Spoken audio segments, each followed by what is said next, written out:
그런 사람들이 있다. 어딘가 모르게 여유 있어 보이고 이상하게 돈 걱정 없는 사람들. 그들은 과연 어떤 마음을 가졌길래 그토록 풍요로운 걸까?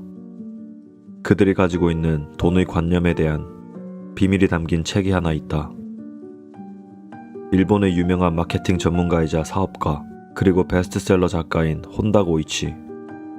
그가 저술한 행복한 부자들이 공통적으로 가지고 있는 부에 대한 생각을 아주 재미있는 대화책 구성으로 쉽고 재미있게 읽을 수 있는 이 책은 돈에 대한 내 인식에 큰 전환을 가져다 줬고 조금 더 내 그릇을 넓혀주는 재료가 되었다. 그중 인상 깊었던 몇 가지 내용을 소개하려고 한다. 모두의 풍요로운 내일을 바라며 부자가 되려면 돈에 익숙해야 한다. 그리고 돈에 익숙해지는 좋은 방법. 잃어버리면 3개월간 속이 쓰릴 돈을 갖고 다녀보라. 월급 정도의 금액에서 1000만원 정도를 현금으로 만져보고 갖고 다녀봐라. 그 정도의 돈을 갖고 다녀도 아무렇지 않을 때까지. 처음에는 무슨 유치한 소린지 납득이 어려운 내용이었다. 하지만 그가 말하고자 하는 것은 어쩌면 돈은 단지 숫자와 종이 조각일 뿐이고 그 정도의 돈이야 잃어버려도 다시 벌면 그뿐이야 라는 생각을 키우는 것이었다. 그런데 가만히 생각해보면 정말 이러한 생각은 중요했다. 실제로 나의 경험으로 보자면 주식에서 처음으로 원금 중 700을 손절했을 때 수익에만 익숙했던 나는 정말 이 상황을 납득할 수 없었다. 그리고 그 이후 조급한 마음에 조금씩 잘못된 투자를 하기 시작했다. 스캘핑, 테마주, 상따. 그리고 그 잘못된 마음은 결국 내 모든 전 재산을 증발시켜버렸고 큰 빚마저 남겨놓은 것이었다. 그땐 정말 세상이 노란빛이었다. 그냥 다 포기하고 죽고 싶었다. 그 당시 나는 그냥 그 정도의 그릇이었던 것이다. 하지만 그 이후 수많은 노력과 도전을 통해서 그 빚들을 짧은 기간에 다 갚아가는 요즘, 이제 몇 천만 원 정도는 1년 안에 벌어버리면 그만이구나. 왠지 모를 돈에 대한 자신감이 생겼다. 이는 과거 투자를 통해서 번 몇 천만 원의 가치와는 차원이 다른 느낌이었다. 어쩌면 저자가 말하려고 하는 것도 돈 앞에서의 익숙함을 넘어 의연하고 자신감 있는 태도라 생각한다. 두 번째로 인상 깊었던 부분. 부의 그릇의 크기는 돈의 흐름을 얼마나 길게 상상할 수 있는가로 결정된다.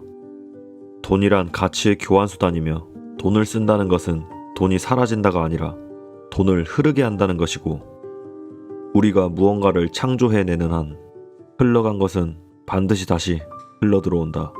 그렇게 돈은 이 세상을 흐르면서 우리의 삶을 풍요롭게 만든다. 가치를 생산해내서 적재적소에 제공해주니까. 그리고 나를 거쳐가는 돈들이 더 늘어나고 그것이 부로 조금씩 축적된다면 그 크기만큼 나는 사람들을 기쁘게 해주었다는 것이다. 그리고 그런 그림을 그릴 수 있는 상상력의 범위가 그 사람의 그릇 크기가 되는 것이다.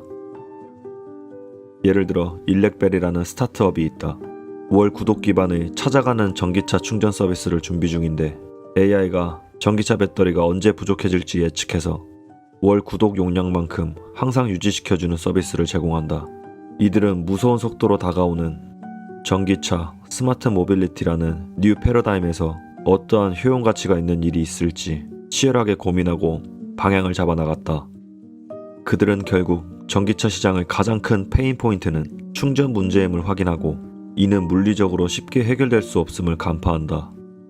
우리나라는 77% 이상이 다세대 주택에 살고 있고 한정된 전기를 나눠 쓰는 구조라 전력 과부하로 아예 작동이 안 되는 경우가 많아 충전기 설치 자체가 굉장히 어렵고 그렇다 보면 소수의 충전기를 여러 명이 나눠 써야 하지만 충전에 소요되는 시간이 굉장히 길기 때문에 대기하는 시간이 길어지고 주차를 해서 충전을 했는데 다시 와서 차를 빼줘야 되고 기존의 내연기관차에서는 전혀 없었던 매우 번거로운 일을 해결해 줄 수 있는 사업을 구상한 것이다.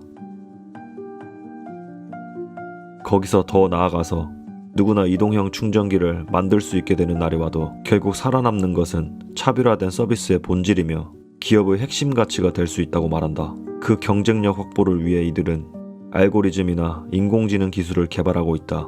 결국 충전 배달도 충전과 이동 시간의 비용, 인건비의 효율화가 필연적인데 교통체증이 심한 도심의 주간에 포출형으로 배달하면 그 시간만큼 인건비가 손실이 크고 그렇다면 수요를 미리 예측해서 일괄적으로 고객들의 스케줄에 따라 차의 유휴 시간 동안 시간과 동선을 알고리즘으로 최적화하여 정기적으로 충전을 해주는 방식이다.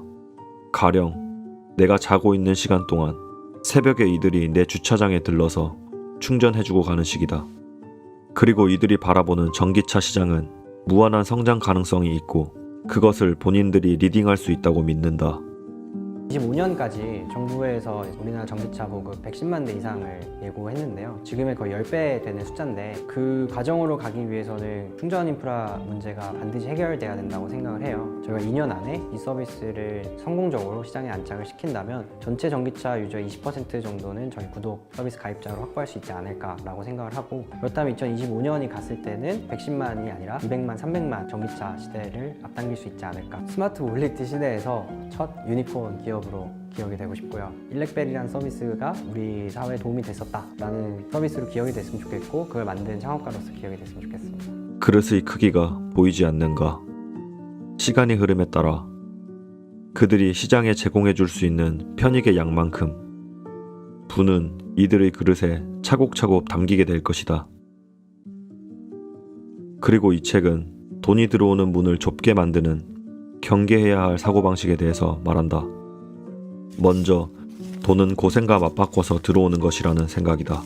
고생과 돈을 동일시 생각할수록 돈을 과감하게 이용하여 더 큰 가치를 취하기 어려워지고 다른 사람들의 돈 역시 그들의 고생과 맞바꾼 것이라 쉽게 나에게 오지 못할 것이라고 생각한다.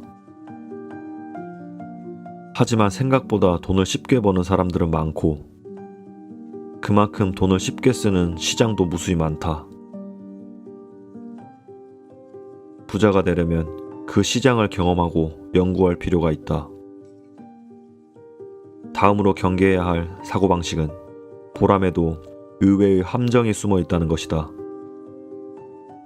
이 일을 나만 할 수 있다고 생각하는 순간 고생이 따라온다. 책에서 말하는 자기 중요감을 중시하는 사람들은 쉽게 자신의 일을 남에게 맡기지 못한다. 나만 할 수 있다라는 생각에 사로잡혀 괴로워도 참고 견디고 혼자의 힘으로 해낸다. 그냥 내가 하는 게 몸은 힘들어도 맘 편해. 이런 마인드로는 절대 부자가 될 수 없다. 돈을 끌어당기는 사람들은 믿을 만한 사람들을 발굴하고 신뢰를 쌓아 주저없이 도움을 요청할 수 있는 마음가짐을 갖고 있다. 꼭 기억하라. 부자들은 아웃소싱의 귀재들이다.